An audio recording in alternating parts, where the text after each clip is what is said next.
এরপরে রূপকের ক্ষেত্রে রূপকটা হচ্ছে প্রথমটা হবে অদৃশ্যমান পদ, পরেরটা হবে দৃশ্যমান পদ। এই যে মন মাঝি, বিষাদ সিন্ধু, এরকম। এগুলো একটু সংজ্ঞা টঙ্গাও দেখতে হবে, যেমন এটা মনে হয় একবার বোর্ডে আসছিল। তারপরে দেখি তৎপুরুষ। তৎপুরুষ লেখা আছে মানে ওই কর্মধারের মধ্যেই পরপদ প্রাধান্য, কিন্তু এতে আছে কি জানো, বিভক্তি ও অনুসর্গ, ওই সন্নিহিত অনুসর্গ।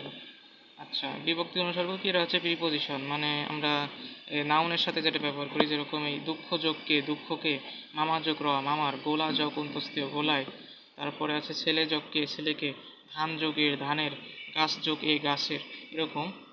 এর মধ্যে গুরুত্বপূর্ণগুলো হচ্ছে এই রাজপথ আছে, তারপরে রান্নাঘর আছে, রান্নাঘরটা বেশি গুরুত্বপূর্ণ, তারপরে বিয়ে পাগলা আছে, তারপরে আছে মধুমাখা আছে, তারপরে এই লাস্টের দুইটাও গুরুত্বপূর্ণ।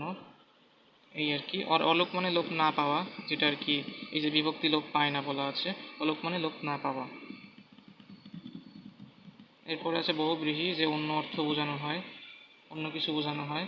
তো এর মধ্যে আছে এই যে এটা হচ্ছে অ্যাডজেক্টিভ প্লাস নাউন হলে সেটা সমানাধিকার। এটা আমি এইভাবে মনে রাখি যে অ্যাডজেক্টিভ প্লাস নাউন, এটা হচ্ছে বাংলাতেও আছে ইংরেজিতেও আছে, তার মানে দুটাই সমান এই হিসাবে। আর এক আর লাল যে বিশেষণ, এটা আমাদের বইতেই বলা আছে।